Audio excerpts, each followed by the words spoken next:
Agreed. DLC 3 for Black Ops 2. This map is held up as one of the best maps inside of all of Zombies, and especially in Black Ops 2. Is that status earned? Well, let's find out today. So starting us off is the lore like always. At this point I may as well make the lore its own section as it's always in the good, but anyway, let's get into it. So, after being transported from the high-rise facility, Victus actually arrived in Angolia, right after a tectonic plate shift due to the catastrophic state of the world from the rocket. And after activating the final pylon in Maxis' favor, Richtofen is banished into a zombie for eternity while Maxis destroys the world in hopes of reaching Samantha once more. How he thought that was a good idea is beyond me. However, as we know, this isn't the last of Richtofen or Victus, but that's for another day. Of course there's two endings in this map because of the super Easter egg. However, the canon ending is where Maxis gets his wish and ends up blowing up the earth and killing himself too. The Richtofen ending is not canon. I think I summarized that pretty well. There's a lot of story here, but of course, to prevent us from being on the story section for half the video, I want to summarize it as best as I could. So we'll move on from the story now. However, before we move on, I will say I really like the intro cutscene in this map. Like Die Rise and following tradition, we have another intro cutscene. Unlike Mob of the Dead, however, this one is not in CG and fully animated. It's another slideshow cutscene. For what it is though, I think it looks great, and I've always liked these slideshow dynamic takes on cutscenes. It's slow, it does a great job in catching everybody up to speed on how bad the world's condition is at this point. It really sets the tone for the map and the final ending of the original timeline. This map is the climax. It's canonically the last map in the Black Ops 1, the World at War, and the Black Ops 2 timeline. This is the canonical last map, so it has a lot riding on it, and for what I think happened in this map for the story, I think it did a great freaking job with it. And what would be a good story if it didn't have good characters? Yeah, Victus. I think Victus in this map especially, I didn't think they were the craziest in transit. I thought they were okay. Die Rise they were better, especially Stuhlinger. But in this map, I think every Victus character has a lot of memorable and unique quotes that really sets them apart from being stereotyped, and I think they did a really good job with Victus, and I personally really like Victus, and they were done really well in this map. And the dev team for this map really deserves credit where it's due, as getting the characters right is a huge accomplishment. Anyway though, we have a long list of good. The next thing I would like to talk about is the weapon chalk. The weapon chalk system is a new system on this map. In place of standard wall buys, you can actually draw the wall buys. Not only do you draw them with chalk, you get paid to draw them. You want the Remington? Alright, just get the chalk, draw it, get 1,000 points, and pretty much get the damn thing for 500 points. You get a double point, you get 2,000 points. It is awesome. And then there's a gun store which has all the other chalks in them. You can get the AN-94, the SVU, the AK-47U, the Goblin Knuckles, and the PDW. Every single one of those wall weapons are unbelievably strong, overpowered, and fun. You cannot go wrong with the wall weapons on this map, especially with the Goblin Knuckles too. And remember, you get paid to draw them, so some of them are almost damn free. And the last chalk you get gives you 2,000 points. With a double point, that's 4,000. This weapon chalk system is great, because if you're doing a camping strategy over by Jug, draw the AN-94 right in front of the Jug spawn. That type of stuff you can do. You can set up different strategies with the weapon chalk, and I think that is a huge accomplishment for this map. Being able to change the locations of the wall buys adds so much replay value. Oh shit, I died at the Jug location. Maybe next game, I'll probably try the top of the bank, and instead, I'll draw the AN-94 on the top of the staircase near the mystery box so I don't have to run as far to get it and use a paralyzer to come back. You can do a lot of different strategies like that. This map is a sandbox, and they knew it too. They played into the power fantasy of this map, introducing overpowered features like Leroy. His name is actually Arthur. However, everybody calls him Leroy. Leroy, in a nutshell, is like the QED of Barry. However, it's not as random. To list everything Leroy can do would take about 35 minutes. However, I will summarize it. Leroy, he can open parts of the map, he can kill zombies, he can lock the box in a certain spot, which is unbelievably overpowered and fun and a good addition. He can build buildables for you. He can carry the last zombie, which is a unbelievable help in the Easter egg. He can move the mystery box, and he can randomize a power-up. You drop a carpenter, well, if you get lucky, he can transfer to a max ammo with candy. He can also break down barricades, as I said, however, you get points for them. And the farther back you give him the booze, and the farther back he hits it, the more points you get all the way up to like 1,500. It's awesome. Just like the two new wonder weapons on this map. The Paralyzer, and then the Mark II. There's two wonder weapons, and the Paralyzer we'll start with. To summarize it, it's the jet gun, but it doesn't fucking suck ass, and it doesn't take up your buildable slot. The Paralyzer, when shot, it slows down zombies, and then slowly does damage over time to kill them. This thing can kill on extremely high rounds, however the time to kill increases substantially, and it has a very strict cooldown time. However, The wonders never cease with this wonder weapon, as you can point it down and fly across the map. Yes, you can fly across the map and fly over barriers. This weapon is something you want every time you play. It's not a crutch, it's fun to use. It's a very fun weapon to have. You don't get it because, well, I guess I need the paralyzer. The paralyzer's fun because it allows you to fly around the map and get on places you would never normally be able to get to super easily. You can take a shortcut to the witch's house, for example. It's just something you want, you know? The paralyzer is awesome and is great for camping strategies, and I would argue the Ray Gun Mark II is as well. The Ray Gun Mark II, yes, you heard me correctly. The second iteration of the fan favorite ray gun. However, this one doesn't have splash damage. This is more like a rifle, and it's burst fire instead of a single shot. This thing has an insanely high headshot multiplier, and if you train up zombies, this thing will one-shot zombies all the way up to like the 60s, I believe, with pack punch with double tap. This thing is unbelievably insanely fun to use. It's strong, it has awesome animations, it looks sick as hell, and on buried, this actually has a really high chance to get from the box at about 5%. And what's more, this gun gets added to every other map in the game, including the map after this. That is awesome. I have no problems with either of these two guns. They are fantastic to a T, just like the time bomb to an extent. The time bomb, as it says on the tin, you throw it down and you go back in time. Great. I mean, you can do some really cool stuff with the time bomb. You can get a free perkaholic, you can respin the box, maybe you go to the bank, get 90,000 points, spin the box, somehow don't get the wonder weapon, you go back in time, and then you can do it again. You can also do this to fill up your bank. However, of course, this comes at a cost of possible griefing opportunities, but just err on the side of caution when it comes to playing public games on this map. For what it is though, the time bomb in a co-op game with your friends, or in solo especially, is a welcome addition. However, it should be noted you cannot carry these with monkey bombs. Another good addition I would like to talk about is the witch's house. These are the bosses of this map. Across the way, you'll see a giant ass mansion with lights on, and occasionally you might see a ghost looking out through the window. Going in through that door will spawn a bunch of ghosts which actually steal your points. So the best thing to do is to go in there with no points. Making your way to the end of the witch's house will award you with a free perk if you manage to kill all the witches, and you can actually get a DIY perkaholic from doing this. With the time bomb, you can get it faster. Every 5 rounds, the lights will turn back on, and if you go through it, you get a free perk. Free perk, free perk, free perk, and then you get a perkaholic at one point. That is freaking awesome, dude. These bosses, or just ways in general to get more perks, are just always a welcome addition in my book. The next point I would like to get into is just the overall sandbox-like nature of this map, and overall just the fun factor of this map being through the roof in my opinion at times, especially with friends. The ease of this map is something awesome, because this map is literally a toy box. It's a sandbox. There's a ton of materials inside the map just telling you to build everything and try everything out in different games. If you go to the gun store, there is dead ass 6 wall buys in there. There's the general store which has like 400 buildable parts. Literally every buildable from Transit returns, and with the help of Leroy, you can build them all really quickly. However, it should be noted there's only so many crafting tables, so make sure to make use of them. There is so much to do inside of this map, and there's so many setups to try to get the higher rounds. It really can be really fun to experiment. There's the head chopper, which just completely just slices zombies in 2. There's a subsurface resonator, which is, if you think about it, like a little thunder gun shot, but it's a buildable and has infinite damage. However, it cannot get you drops. Of course, the trample steam is back. The zombie shield is not back, unfortunately. But, to be honest, it's not a big deal on this map, because you're most likely going to be camping anyway. But there's just so many new buildables. There's so many wall gun chalks. There's so many ways to play this map. They knew what they were doing, and I gotta give them credit where it's due. It works extremely well, especially in co-op. You know what else works extremely well? The new perk, Vulturade. Yes, like Victus's other maps, this introduces a new perk, Vulturade, in its only appearance. Vulturade is a very weird perk. Instead of doing one ginormous thing, like giving you extra health, this does a lot of little things. It can give you a zombie blood-like effect from zombies with green gas. You can get free pocket change off the ground, and you can also get some bullets. It highlights a bunch of the map assets through the walls, so you can find, like, I don't know, Juggernog if you don't know where that is, or Speed Cola. It highlights the icon through the walls. It makes the zombies' eyes glow really bright, so you can tell where the zombies are easier. It does a lot of little quality of life updates that makes this perk a must get every single time. It's such a unique perk that I am just flabbergasted it has not come back yet.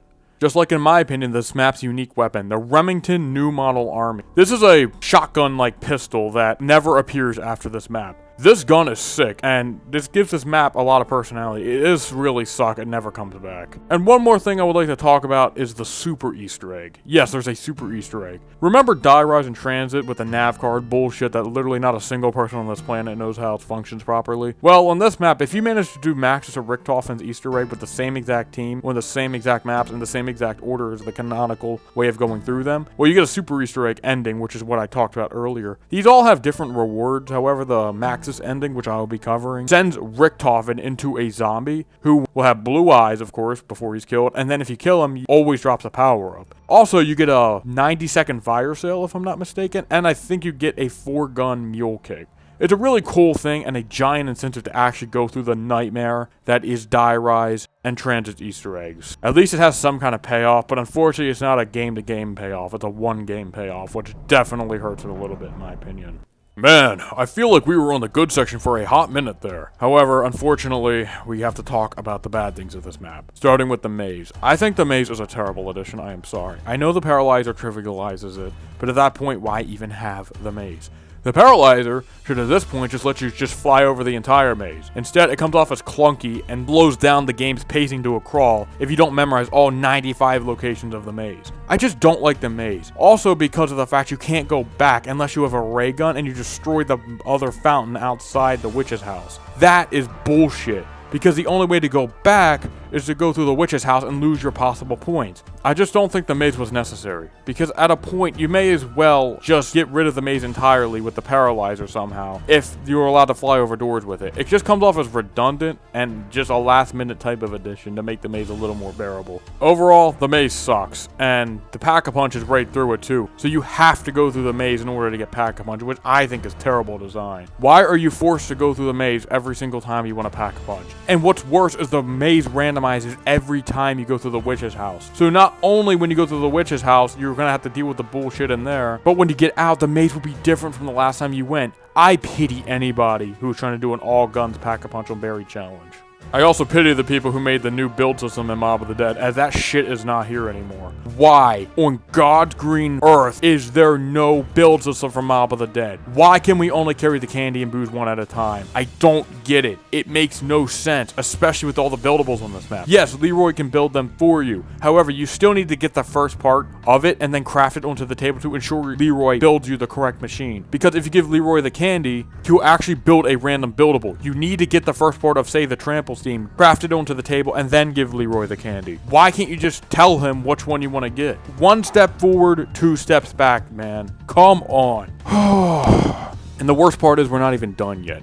I gotta talk about the layout of this map. You may have noticed I haven't talked about that in the pros. That's because it's not in the pros. This map's layout without the Paralyzer is extremely stupid. There's blocked doorways aplenty. There's stupid debris. There's Leroy getting in the way. And then if you shoot him, you gotta look in 5 different locations, one of them being in the ghost house, to get the key to get him out for 3 seconds when you shoot him again. The debris is the worst part because you're forced to get candy and booze to open up everything. Why is that forced? Why do you have to get Leroy to break the door to the church too in order to get Vulture Aid? It's so stupid. Why is there no alternative way to spend, like, I don't know, 10,000 points on the door? Yeah, that's a lot, but it's still another option. Why force a player to interact with a mechanic they might not like? There's the same thing with the fountain. If you break the fountain all the way to behind the maze, but you don't break the fountain outside the witch's house, you can't teleport back and have to go through the witch's house again. I don't understand this backwards design logic. I don't get it. I'm not going to talk about the map layout for too much longer, but holy crap did they go backwards in terms of map design. There's a lot of great camping spots. There's some decent training spots, yes. The map looks cool. I like the whole western aesthetic. I'd also like to talk about how this map is a dynamic soundtrack like Mob of the Dead did. Amazing addition. Of course, this map has a banger soundtrack, but that can only get it so far, dude. I can't just compliment the map for something I don't like. And you know, at this point, I don't even need to act like it's a surprise. The fucking Easter egg's terrible. Every time. Has there been a single Black Ops 2 map where I complimented the Easter egg? Not counting Mob, because Mob is weird with its Easter egg being 2 players and then you can do most of it solo. It doesn't matter. The Easter egg, again, is fucking terrible. And once again, I am not talking about the steps. They're all terrible on both sides. One of them requires you to go through the maze and press the levers in certain orders. Why are they forcing the maze when the layout switches every time? What if you need to go back out for a second and then go back in? I vividly remember playing this Easter egg about 3 years ago ago. We were stuck on the lever step for like 45 minutes because how shitty it is. There's no discernible pattern on how to get it done. And what's even worse is when you do get it done after 45 minutes, there's the last step, the sharpshooter step, is easily, without a shadow of a doubt, the worst Easter egg step I've ever seen in any single Zombies map ever released. You could have 3 phase members on your team hitting each target every single time. Then you have the 4th player who hits every single target but one, and then you need to restart. You need to restart and do it over and over and over again with the zombie hitting one person, possibly, if you don't use Leroy. It's not bad enough that this stupid Easter egg requires 4 players, but then the sharpshooter step requiring everyone to hit every single target. Like, I hope you know your location, and I hope you use the same location each time, because these targets can be hard to see too. It's not like the targets are in plain sight. They blend in with the map's environment, and they're not even up for long enough to hit it. I don't understand why this step is so cruel. On a map that is placated on being more easy and fun, this Easter egg is anything but. It's completely contradictory to how the map itself is. This step alone would make this Easter egg the worst Easter egg in any Treyarch Zombies map. Yes, it's the worst Easter egg in any map. The problem is you can't rely on just you. You have to put your faith in 3 other people. Yes, there are groups out there that can complete this Easter egg really fast, but that shouldn't be the case. There shouldn't need to be a force on 4 players. I'm not going to talk about this for much longer, as I want to move on from this, but I cannot stress enough how bad this Easter egg is, and I will hear no arguments for this Easter egg. I won't hear any. And one of my final points here are, I just think this map isn't very fun to play for me personally. I talked about a lot of the good things this map does, not counting the Easter egg, and it really does do that well. And I know why a lot of people like this map. However, I still don't think this map is very fun. I think the map itself is a good map. Yes, it's a great map probably, minus the Easter egg. I hate how Leroy needs to be forced, because Leroy can get in your way, he can get in your shots, you shoot him, he runs to the cage. When you have the booze and you forget you have it, he comes up to you, you can block your pathways, the stupid debris, the stupid portal system, dumb candy and booze, the shitty build system. Regardless though, I think this map is very good, of course, but I just don't think it's fun to play for me personally. I see why so many people like it, and it's definitely a classic, and I have a lot of good memories on this map. This map, of course, is actually where I hit knife rank for the first time on my Xbox. I know I said die rise, but yes, it was on a buried game I hit knife rank. I remember dropping my controller to the floor in excitement. It was like in 2015, but that was definitely a good memory I had on this map. I used to play the Victus maps all the time as a child, and I have great memories with a lot of them, but I gotta be honest, dude. I'm not just gonna blindly have rose-tinted glasses on and just compliment every little piece of this map. I'm being critical for a reason, and the only suggestions I actually have for this map, of course, is to have the Mob of the Dead build system added in, fix the stupid layout, and then fix the Easter egg. Those are really the only 3 issues I have with this map, because if you fix the Easter egg, then I have an objective to strive for, and I can actually complete it in solo and not have the worst step in existence. I think the sharpshooter step would be kind of cool if one player did it at a time, but all 4 needing to do it at the same time and hit each target is just so dumb. Like, it could have been fixed in so many ways, like each player, all 4 players get one set and then just go through them all. It could have been fixed in so many ways, but unfortunately, this map just wasn't made for a lot of people, and I am one of them. Surprise, we're not finished talking about the cons, however, this one's a bit different. This is Jimmy's last map. Jimmy Zielinski, for what you've done a lot of good. A lot of good, a lot of the good outweighed the bad. The good did outweigh the bad. And honestly, for your last map, despite my opinions on it, I think you did an amazing job. You introduced so many new people to the Zombies game mode. You introduced so many people to camping, to training, to the bank system, to try to learn the mysteries behind zombies, the permaperk system. While the buildable system sucks, it is very familiar since the game launched with it. This map is a familiar yet different type of map, and it combines all of Zielinski's best aspects.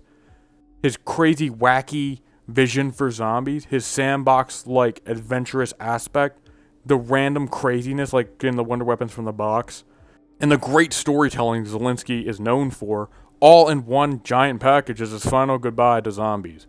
While I personally am not a fan of this map in the slightest, this map did so much for so many people, and I respect this map probably more than almost every other map in this game for what it's done for so many people and making them fall in love with the mode. This was my first map, I believe, in Black Ops 2. This is when I started playing zombies, right around when Origins came out. I used to play Buried to get good at the game. to learn the game a bit more. Tried playing without the bank.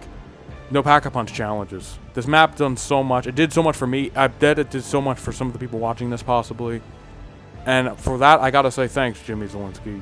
You really revolutionized this game mode and helped so many new people get good at the game.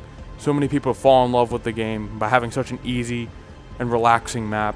And just thanks for everything you've done for zombies, Jimmy Zielinski. I hope whatever projects you encounter in the future, you have the best of luck. You made some amazing shit here, and your memory and legacy will live on forever in these maps.